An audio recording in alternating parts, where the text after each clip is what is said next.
Welcome to the World of Real Estate podcast, where we take a look into the world of real estate through the people who live in it. Today, I'm joined with my guest, Taylor Avakian, a commercial agent who's done over $300 million in sales in the last 6 years and now operates his own brokerage.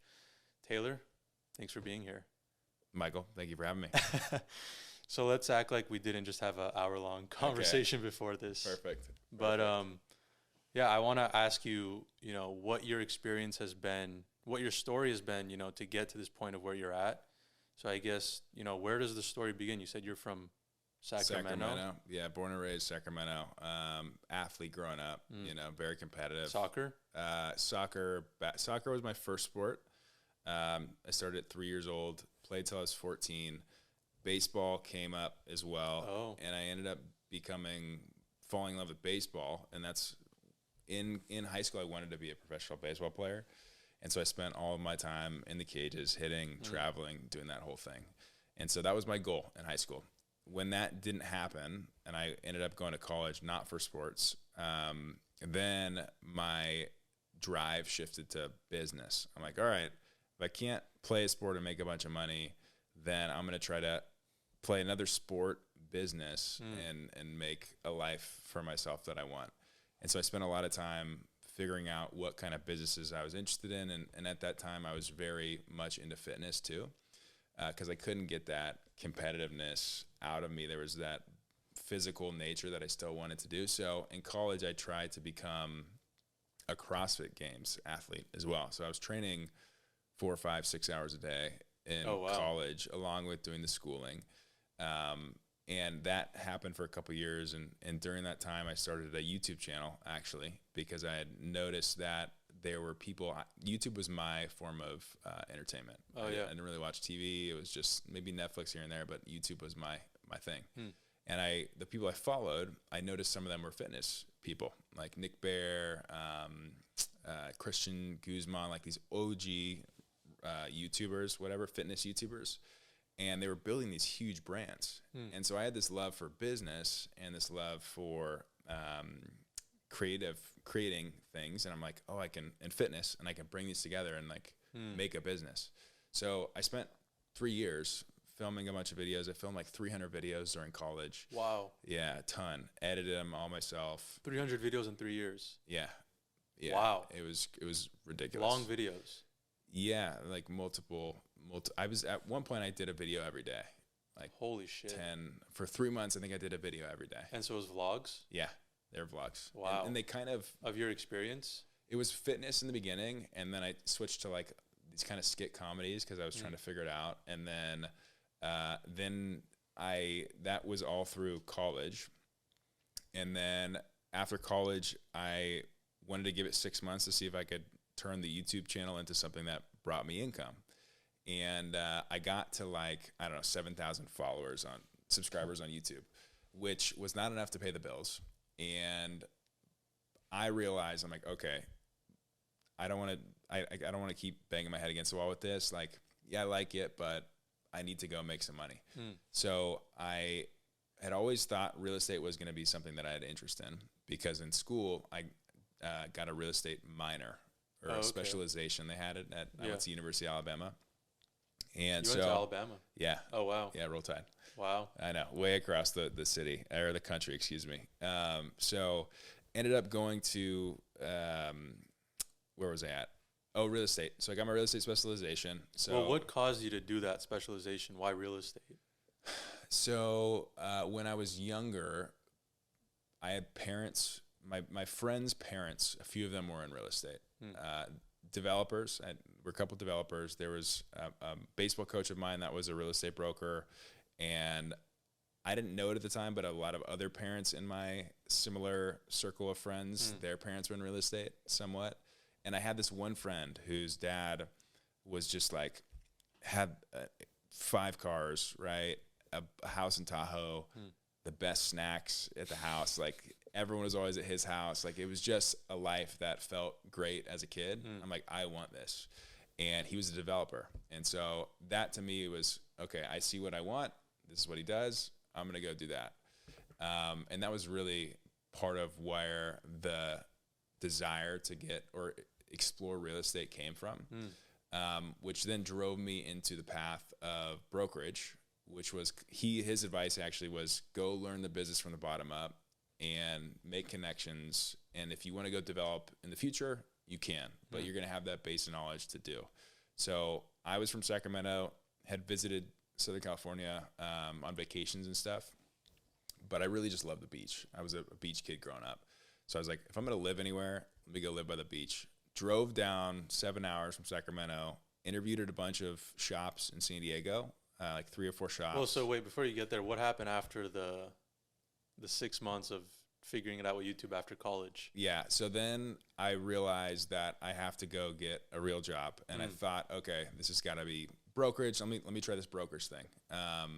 So I reached to a couple guys in Sacramento, some brokers that we knew through my family. My parents weren't in real estate, but our family friends were, and they got me interviews and jobs down in Southern California. So San Diego, 3 interviews. Irvine, there was an interview. Inland Empire did an interview. And then Los Angeles, randomly, my aunt's best friend's son, right, was working at this company. And I was not aware of it, had no idea what it was, like nothing. She calls me when I'm in San Diego and says, hey, Donald was his name. He's loving his company. Like, I think you'd really like it. It seems like there's a bunch of young guys that are getting after it, kind of the sports mentality. You should check it out. And so I was like, all right, give me Donald's number. And I called him and I'm like, hey, I'm interviewing for brokerages. I'm trying to find a job. Like, do you know if you guys are looking to hire? And he's like, I don't know, but like, I'll send me your resume and I'll send it to the person in charge of that, HR. And then she'll reach out to you when you want to get an interview. And so this happens on like a Wednesday. Sunday rolls around and I hadn't heard back, right? And I'm driving 7 hours. I drove down 7 hours to go from Sacramento. Now I got to drive 7 hours back on Monday. And I'm like, fuck, dude, like if they call me tomorrow, like I'm not driving back down for the interview. Like it's not happening. So for whatever reason, I think I looked it up on Google Maps and I saw where their address was. So I just drove in my suit. I just drove to the office on Monday morning, walked in and said, hey, my name's Taylor. Like I sent you my resume. Can I interview? And Nicole, who was HR at the time, she's like, yeah, I think you could do that. So she grabbed 2 senior agents, Jeff Miller and Charles Wright, who Charles ended up being my senior. And they interviewed me. I remember like having this emotional response in the meeting. I don't know what it was, but I was like just in that zone. And the meeting went well. And they emailed me the next day after I'd driven back to Sacramento and said, hey, you start in 2 weeks. And so 2 weeks later, moved into it was a duplex. It was like 2 houses stacked on each other in Redondo Beach. There were 8 adults living in this. I was 21 at the time. So like 8, 45, 50, like 36-year-old, just individual rooms. I was paying like $800 a month. Wow. That's what I could afford. And that's expensive. Yeah, really expensive, dude, for a room. Yeah. And I got a mattress shipped there, literally shipped. Wow. So I just had a mattress. I remember my food was protein shakes. So I really would eat snacks during the day just from the snacks they'd provide us. And then I'd come home and make like this massive 64-ounce protein shake. And I did that for like a year. Wow. Yeah. And my schedule is that's a different story. But that was long-winded story of how I got into real estate. And so what was okay, so you get into real estate, you're grinding, you're eating shakes for food. What's the daily routine like? Oh man, pretty masochistic, I would say. So there was something about the culture, and I'm very grateful for it too. It was this kind of work hard, play hard. Like, which brokerage, by the way? So I went to Matthews Real Estate, was the firm, and at the time I think they had maybe 2 or 3 offices, maybe 100 agents. Now I think they're at 700, 800, something like that. It's grown crazy. And the CEO, Kyle's incredible at what he does. Great leader and greater businessman. So very impressed at what he's been able to do. But when you came in, right? Kyle was still in the office, the El Segundo office, which was the first one.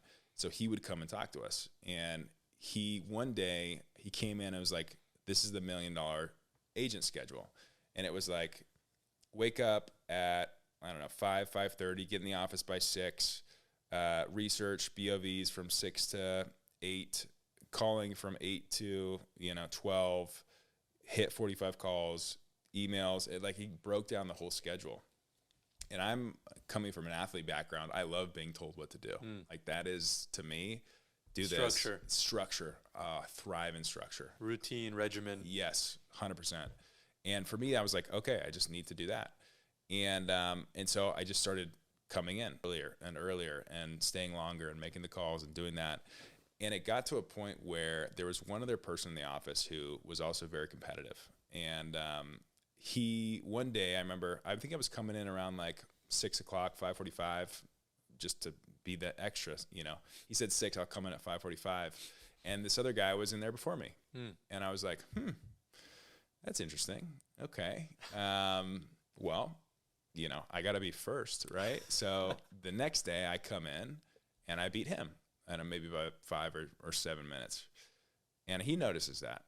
And this kept going on until I forget what time it ended up being. But I remember my schedule was I'd wake up at 3:50 in the morning. I'd go to the gym, which was down the street from where I lived. I'd work out for like 25 minutes, like barely anything from someone who was working out 4 hours. I'd come in the office because it was right across the street.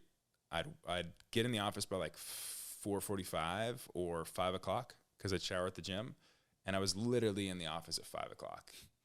And it felt normal. Like, it didn't feel like I was doing anything. How many crazy. people are in the office at 5 o'clock? Not many. 3? Yeah, 3, exactly. But what was very crazy about that time period was we had a bunch of young agents. Most of the office was in by 6. Like, most of the office was in by 6. Wow. Because that was the culture that they had bred and was expected from everyone. And it was, when you get a bunch of people who buy into that, it really pushes you to push yourself. And I'm sure the mob mentality just helps even more. Totally, 100%. But it's like, if you're grinding, you're in this together, right? You're grinding it out.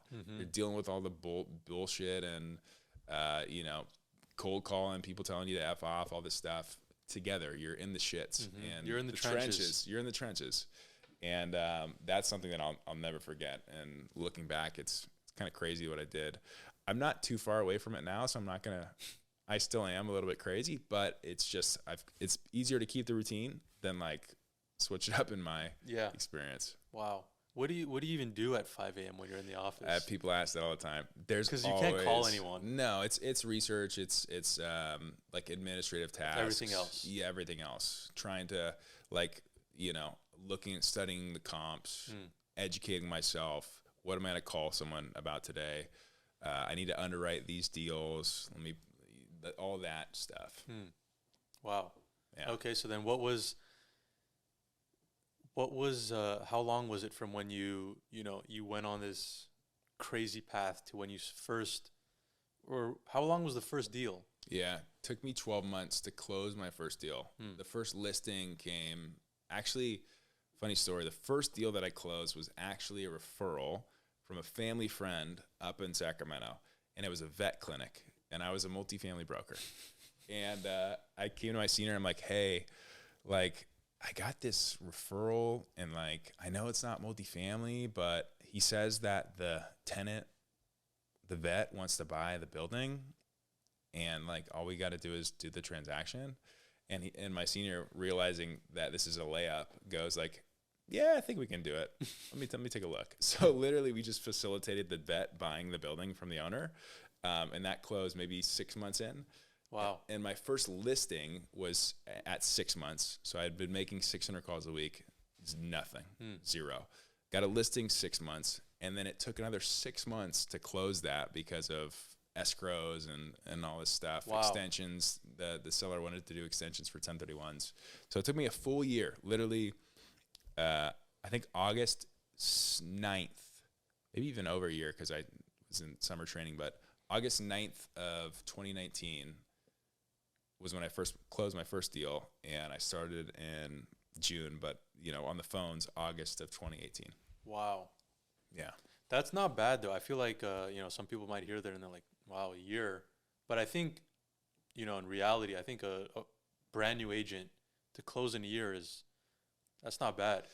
It felt bad in the moment because we were basically working 2 years in one, because we were working 14, 15, 16 hours a day. Like, it wasn't like I'm going on my 9 to 5. Like, I was fucking grinding, man. And the fact too, and it's hard when you're first starting out, and for me specifically, because something I always struggle with in sports was like comparing myself to other people, because they would, Sure. other agents in the office were getting listings and getting closings and doing all this stuff, and I'm like, dude, what am I doing wrong? Am I bad on the phones? Like, am I not confident here? Do I need to improve my pitch skills? And it kind of started this maniacal focus of like reading all these sales books and like I was trying everything that I could because I couldn't figure it out. And sometimes it is just timing, right? And just continuing to chop wood and, dig that hole, just chop wood, go, just keep doing the thing, bang your head against the wall, and something's going to happen. And that was the case for me, because I didn't convince this person to sell, trust me. So yeah, that was hard for me, because it felt like other people were having success and I was working so hard that I'm like, wow, is this what it's going to be? Is this what do I just suck? I can't make this work either. Anything I try to do, it's just never going to be the best. And I think that's what drives me too, a little bit. I've never been the best at anything. Always been like good for a moment, and then, or like second or third. And I fucking hate that feeling, dude. That's interesting, because I feel like the same way. Really? Yeah.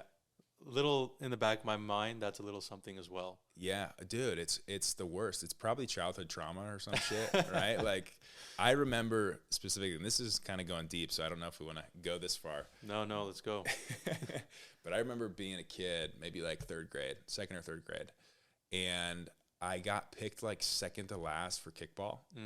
And I thought I was... This is the start of your villain story. Seriously, dude. And it sounds so stupid thinking back on it, but I remember being like so sad and being like, wow, that fucking sucks. Well, I know. And there's and now I've become a maniacal real estate guy who can't stop. But I genuinely think like there's something inside where it's like, you need to feed that, whatever it is. Yeah. It's quite interesting. Who's going to be doing those long hours just because, oh yeah, I want to make some money? No. In my experience, I worked for a period of time where I was motivated by the money. Yeah. And nothing came of it. No. And so I think you have to have some sort of underlying situation going on that's driving you. There's a deeper drive. There's something else inside of you that, because money, like once you have, especially when you're young and you don't have any responsibilities, like you make $5,000 a month and you're like, damn, I'm rich, man. Like I don't got to worry about anything. Right. LA, maybe it's a little bit more, but like at a certain point, you don't need anymore for enjoying your life is great. And so to be able to push yourself, because you have to in this business, and we talked about momentum previously, like to keep the momentum, the flywheel going. It's the same in business as it is in a lot of things. Like you have to push, you got to open up that throttle and let it go. And to have that drive to continue to do that when the money is not necessarily a problem anymore, like there's got to be something else. Yeah. Competitive aspect. Yes, very much so. Okay, so then what was it like, walk me through the snowball effect. Yeah. What was that like, experiencing that, living through it? Well, what did it take?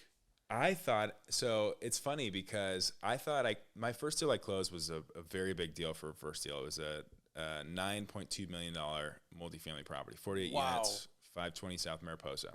And, I thought that after I closed that deal, everyone and their mother would take my phone call. I'd be getting calls like, he's the K-Town, Koreatown, that's where I was put. He's the K-Town king. Like, he's the guy.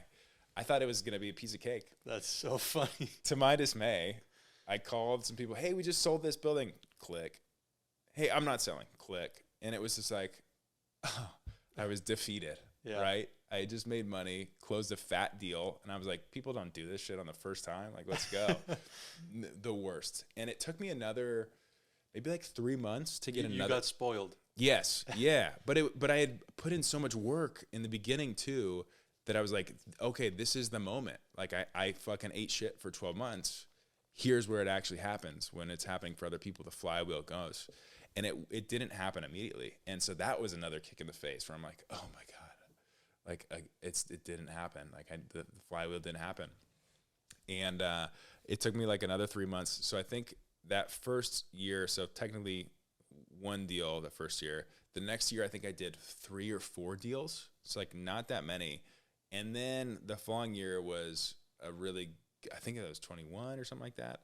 Anyways, then that was like 17 and then like 24. And then, so it just started kind of compounding from that way. And so it took a long time. And I was there. Long runway. Long runway. It does not, I thought it was going to be one deal, piece of cake. People are calling me, King of K-Town. And that was not the case. Wow. Okay. So then when did you decide you're going to leave Matthews? Yeah. So this was in 2023. I had a shitty year, very shitty year comparative to what I had done previously when the market was good. This is when the interest rates started coming up. Mm-hmm. And I remember specifically, I had like 5 zip codes that I just focused on. That was my market. And in 2022, it went from 45 transactions in one zip code to ended up being 6 transactions in this one zip code. Wow. So like the market just absolutely froze, right? And because I wasn't diversified in the markets that I covered, the number of transactions that I had a chance to win like came down tremendously. I wasn't diversified enough to be able to pick up a listing here, or pick up a listing there, or have I didn't chase clients, I was chasing a market. And that really was like, okay, this is not the way that I want it to go. And then what ended up happening was I started, from frustration, realizing that I didn't want to have to be calling all of these people all the time. Like I do love calling. I do, like there's a part of me that I still love part of it, but at the same time, like I didn't want it to be my only source of deals, which it had been at that point. All my deals were from the phone.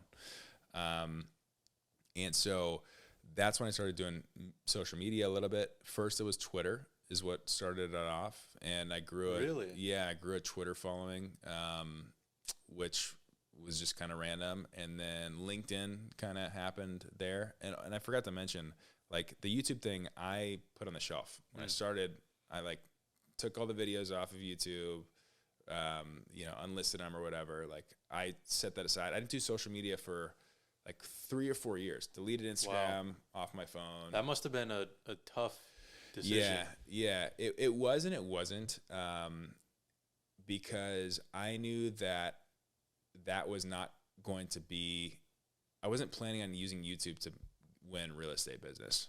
I was right, but you had invested so much time, energy, passion towards that creative project for you to just be like, it felt like, the saying, kill your darlings. Yep. And I was just going to say, it felt like it was a kill your darlings moment. Wow. It's like, you got to let it go. It was the right decision. Yeah. You had to let it go to allow yourself to move on to something else.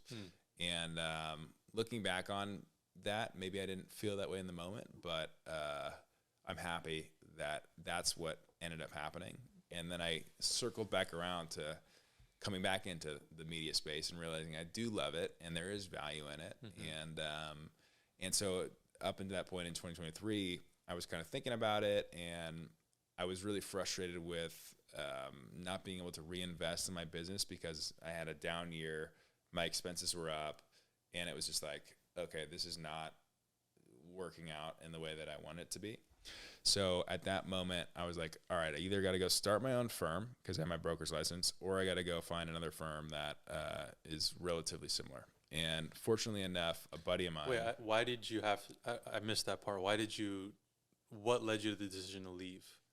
It was one of, I felt like the value that I was receiving for the amount of income that I was receiving was not aligned with what I wanted it to look like, because I wanted to take money and reinvest it in my business. I didn't have I wasn't making enough to be able to reinvest in ways that I wanted to at that moment in time.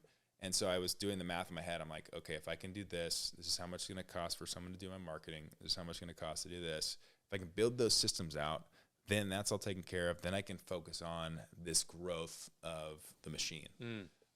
So it was more of a freedom of being able to reinvest in the business kind of aspect of it. Okay. So anyways, and I was nervous, man, because I still love everyone there. Like, no animosity whatsoever. Very thankful for the company, but I was afraid to leave because it felt like my family. Like I was leaving my family.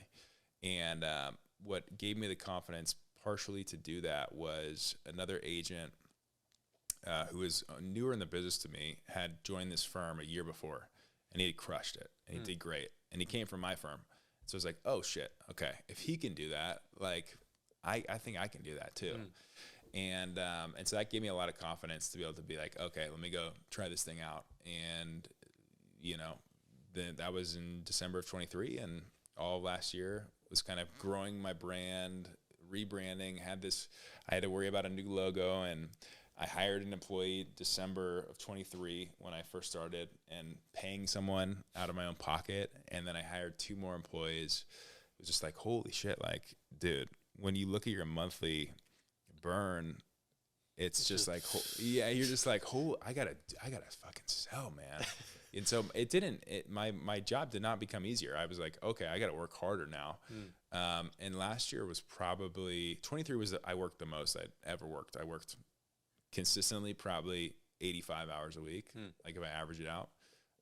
Last year I worked like crazy too, but it doesn't feel like, I don't know if you've experienced this too, it doesn't feel like it's work. Like I enjoy getting up on Saturday and going to the office. I enjoy getting up on Sunday and going to the office, and not a lot of people do. And I'm fortunate enough that I want to go because like it feels like it's pushing me towards my goal and what I want.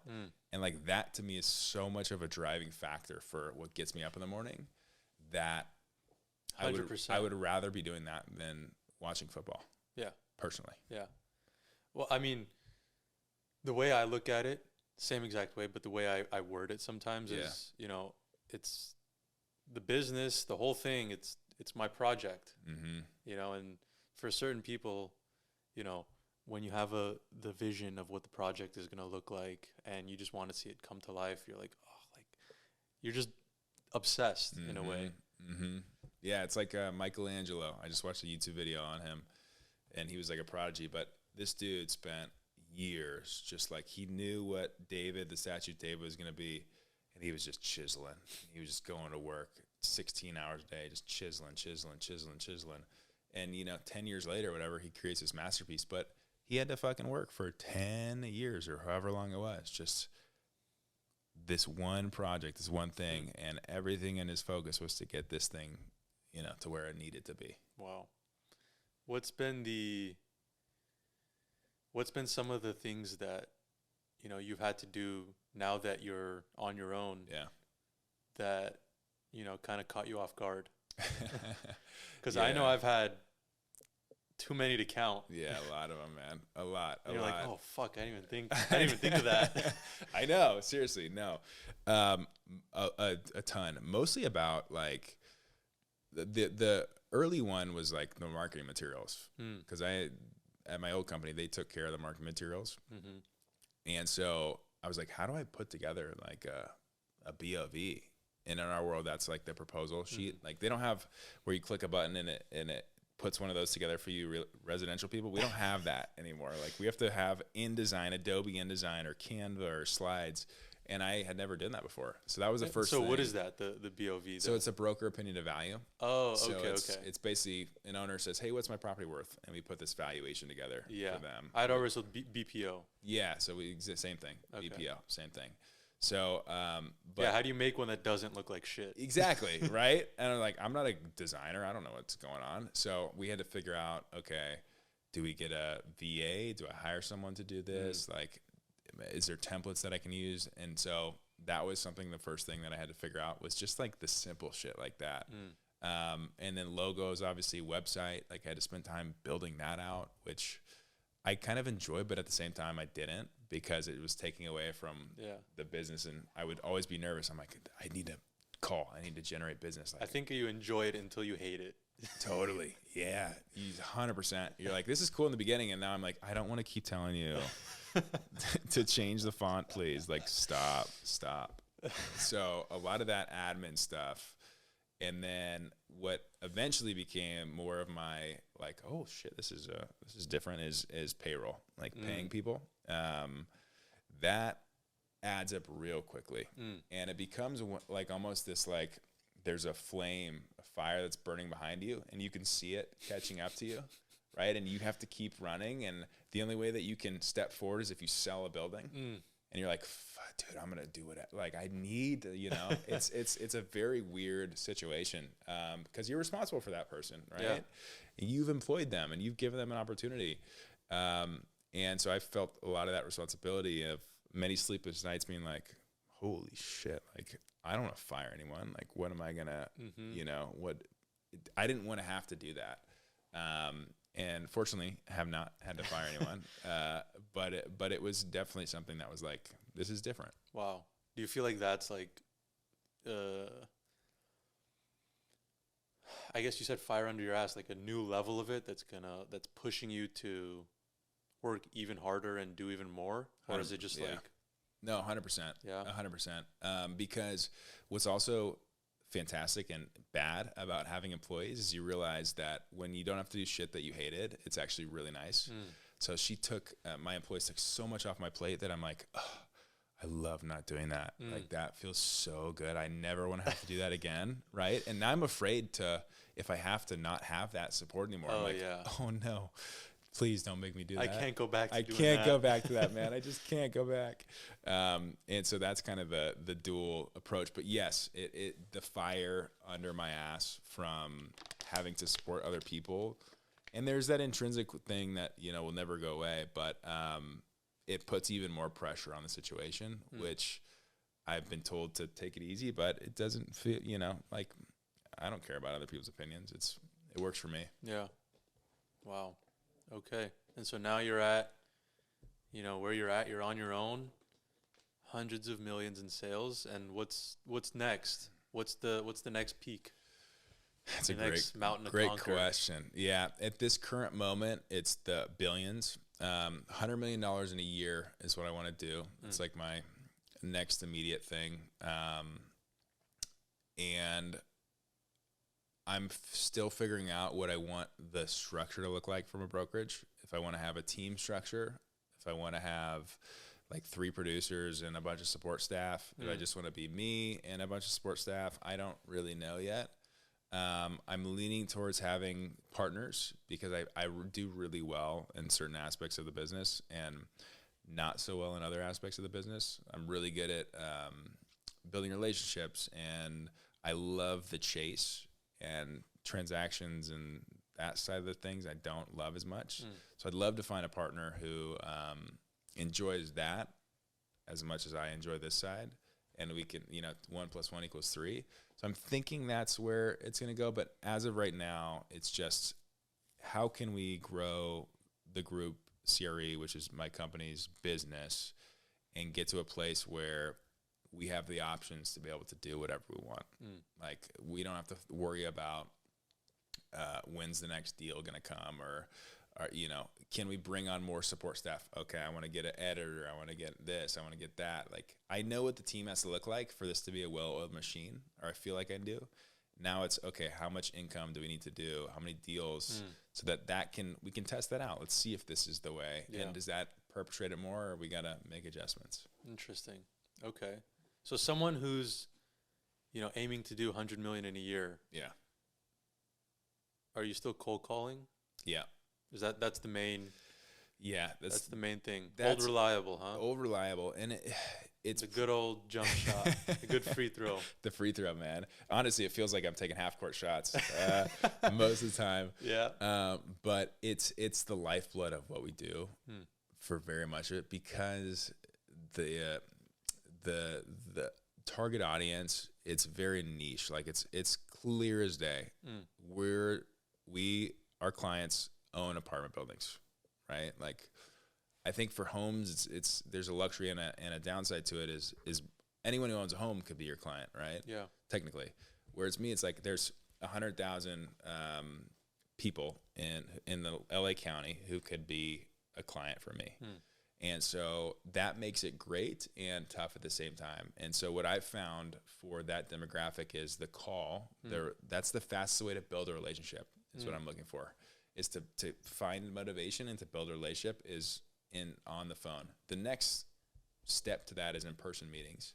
But we're in the people business and relationships. And so what can I do to build trust, build relationships, build my knowledge, and feel like I can really add value to someone?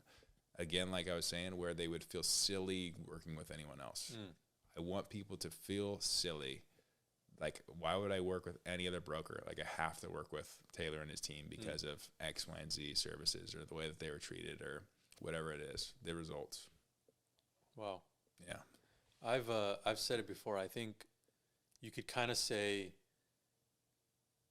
commercial real estate, what you do is kind of like B2B prospecting. Yeah. And residential is more B2C. Yeah. You know, because you're calling investors who treat it like a business. Totally. Well, you'd be surprised. Some people maybe need to go back to business school a little bit, and but yes, I would agree from a wholesome perspective. Like that's majority. Awesome. Yeah. Cool, man. Awesome. I appreciate you. This was dope. Of course, dude. Me too. I'm glad I could be the first guest. Yeah.